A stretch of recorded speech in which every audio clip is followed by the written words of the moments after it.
Morning, everyone. Thanks, NOAH, for the upgrade. I'm part of the core team looking after Europe, but not necessarily the CEO, but very glad to be here, and thanks, guys, for listening.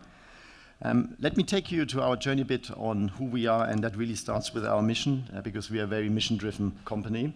And I just wanted to invite you to maybe take a step back on what this really means, and what for us this means. We broke it down in basically 4 pieces. Is number 1, clearly we want to reduce carbon footprint of what we do, and I will come to this later with a couple of numbers.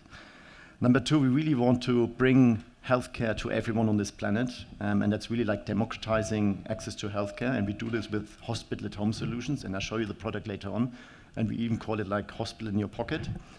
We really want to, as a third point, bring science to market faster, and I think we really have a couple of very good cases now in COVID, which we also powered. For example, the COVID vaccine. This vaccine would not be on the market or usable as we do without digital technology, and we power some of these studies who made that possible. And number 4 is clearly also optimizing. So with technology, what we have, hospitals or healthcare systems bring down costs, they bring up efficiency and effectiveness, and that at the end of the day leads us to, I think the biggest lever what we've got to reduce the carbon footprint in healthcare is like moving from, let's say, reactive healthcare to powering proactive, predictive healthcare, right? So when we do this with the algorithms which we develop, we clearly can show that we bring down the carbon footprint. Maybe a snapshot on the company. So as I said, we are in the business of algorithms of digital biomarkers, and I will talk to this in a minute, powering proactive predictive healthcare. We are globally at the moment, so we are headquartered in the UK, but we also have offices in basically Germany and France, but covering other regions in Europe like Spain and Italy. We've got an office in Shanghai and New York, so we really try to address the sort of global market because we believe we need to be there. We are more than 200 people these days. We have a lot of scientists and clinicians and doctors in our company, and funding to date is about 250 million. And what is really important for us, because we believe we can't do this on ourselves, so we really depend and we want partners in this. And you see this a bit on this chart. And let me just talk a little about this, how we work with these guys. I mean, you see medical institutions where we're doing validations and where we do publications in order to validate on our work and what we do. But we also need companies like, Apple, clearly on the UX side, they are the strongest, we believe. So Apple Labs helps us to make the interface to the customer as interesting as possible. And then obviously as well on our shareholders, so we have companies like Unilever, Bayer, who also do a lot of commercialization with us, also Samsung and Sony, who are in the wearable space, which is really important to us. So that's really where we believe our ecosystem is now really getting traction on a global scale. And lastly, and my colleagues in London, they always say that I talk much to, not enough about the regulatory credentials, but we are a medical class 1 product, and we're moving to 2, and this is really a big thing to be accredited and with the compliance and all the regulatory stuff what you need to work in the healthcare space. And we spend a lot of time. We've got a really big team to work on these things and to move even more on these items, because when you are global, you need to work in different systems and you need to meet these credentials there. I think I talked about our architectures, just to revisit and remind. So that's really what we're in for, breaking down our mission. And how do we deliver this at scale? So just a couple of things what we've done. So we have partnered with governments. So we've got national deals and projects across in England, in Germany on COVID virtual wards. We are working with the NHS in the UK, for example, so we are an accredited vendor. We have a number we've proven that in Germany, we can onboard 100 clinics in a day, so we can do this with our onboarding teams. We have shipped over 100 million devices, so when we talk wearables, we've proven that we can actually increase capacities, so beds and capacities of hospital like on 30%.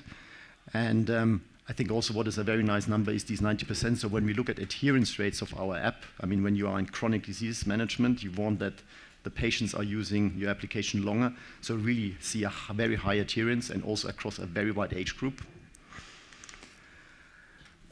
What is our product, what we do? So we basically are addressing 2 markets. We're addressing the healthcare market, what we call better care, and we're addressing the life science market or the research market, what we call better research. And what we really do on the better care side is episodic care, so that means the hospital at home solution, so bringing the doctor or the hospital to your home, and that is really a lot what German people call telemedicine or Swiss people.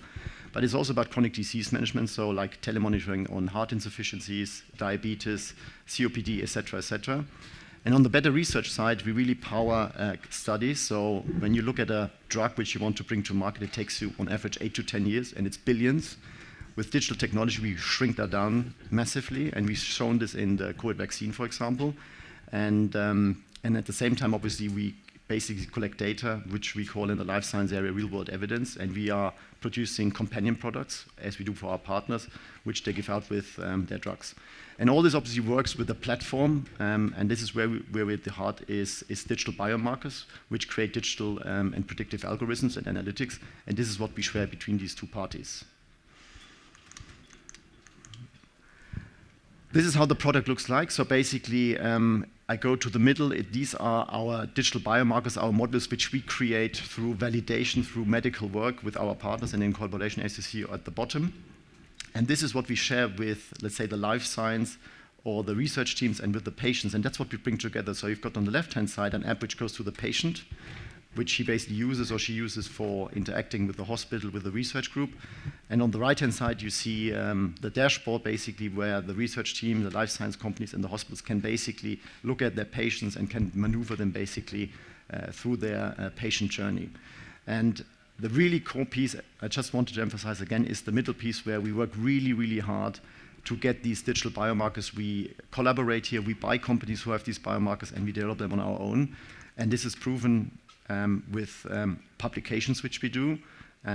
So we are really a company beyond the scaling. We are really driven by science. So we have a lot of dedicated teams working on these publications to validate the predictive algorithms which we have to show that they have an impact so we can actually commercialize on them.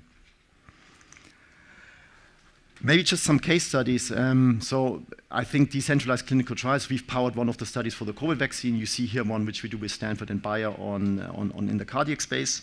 I think a product which is very interesting in the middle, we also create health scores. And here we have partnered, which I actually like a lot, and maybe you have an insight on this as well, with Chelsea Football Club. So what we're doing here with predictive algorithm, we are creating a health score, let's say to a top soccer player. And we want to activate the fan base to actually chase this, let's say, soccer star in order to create or change behavior. And that's a product, I think, which could be interesting for the insurance sector. And that's exactly what we do, that we actually can sort of create through transparency behavioral change to have better health and to basically react to better health.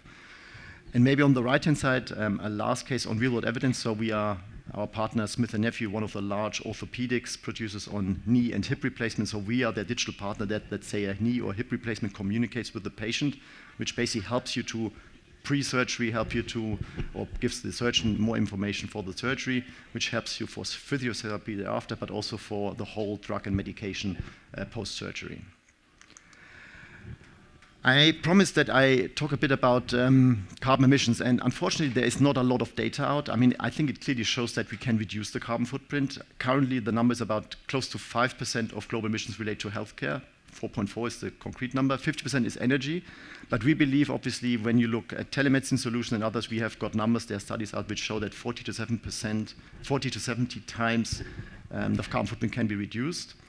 And we believe, obviously, the massive change can come to maneuver towards proactive and predictive care, and that's really what we're in for. And maybe as a last point here, that's really where we're looking for partners, so it's a big shout out to the NOAH crowd here. If some of you guys have experience in how to measure this, how to work on this, how to do research, to really measure it, make it tangible and like commercialize on it, we would be highly interested. So what are we here for? We have just closed our Series C in April this year. We are funded. We are looking a lot for talent at the crossroad of medical, business development, and digital. We're obviously looking for commercialization partners, so I'm happy for you to reach out to me or to partnerships@huma.com. And as I said before, we really would like to engage more on sustainability in healthcare research, and that's really where we put a lot of effort now, and we're looking for partners to work on that jointly.